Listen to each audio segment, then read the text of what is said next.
So your first 3 beginner band exercises that I want you to go ahead and learn are going to use a hip band and a 41-inch band. My suggestion is go with a little bit lighter level of resistance because this series of exercises are going to be designed for you to go ahead and activate the most important aspect of your body, your trunk and your hips. So let's go ahead and get started. You want to go ahead and set the hip band or the dynamic stabilizer onto your hips. So I'm just going to hook it right around above my knees so I have it. And then I have my 13-inch band. The first exercise out of the gate is a resisted plank.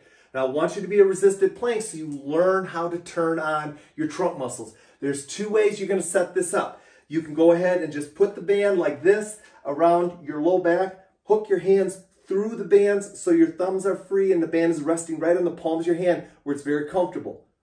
That's going to be how you want to set it up. We're going to have the hip band on right away as well because that will allow you to engage your hips while you're doing your plank.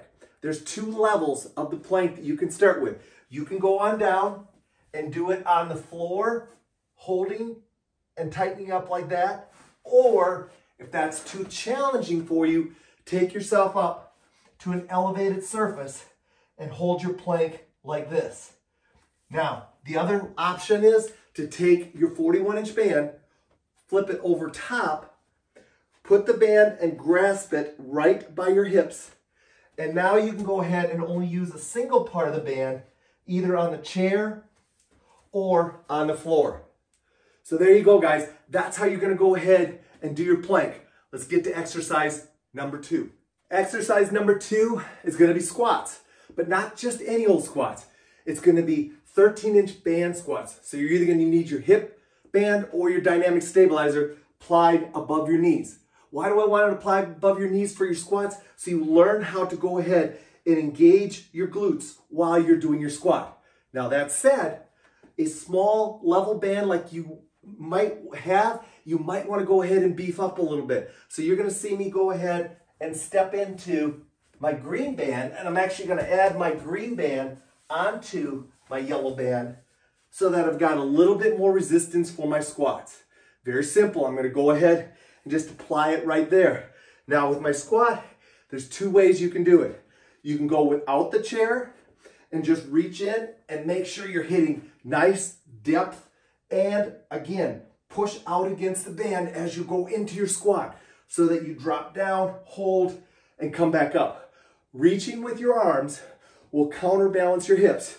So you'll get into a nice squat by reaching. Make sure you aggressively reach. Don't let those arms be loose. Make them tight and reach out.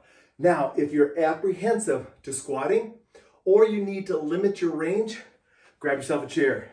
Now you can go ahead and just go to the chair and come back up. You can place a pillow or something down if you need to elevate it at a higher level.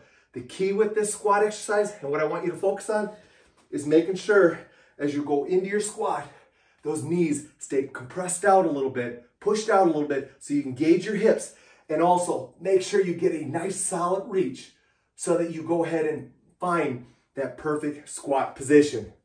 There you go, guys. Exercise number 2. Let's get to exercise number 3. Exercise number 3 is going to be rhythmical reaches. I really like rhythmical reaches, especially as an activation exercise. So again, you have your chair here. You have your dynamic stabilizer or your hip band. You can go ahead and keep it doubled up or you can go ahead and single it. What I want you to do is focus on rhythmical reaches, which means my leg and my hand are going to reach at the same time. I'm going to move my chair out here a little bit so you can go ahead and see.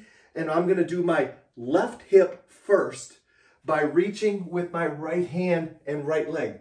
So I'm just going to go ahead and reach. Now, the higher you reach, the easier the exercise. So if you need to reach starting to the wall and then reach maybe to a chair, and then ultimately you want to reach to the floor.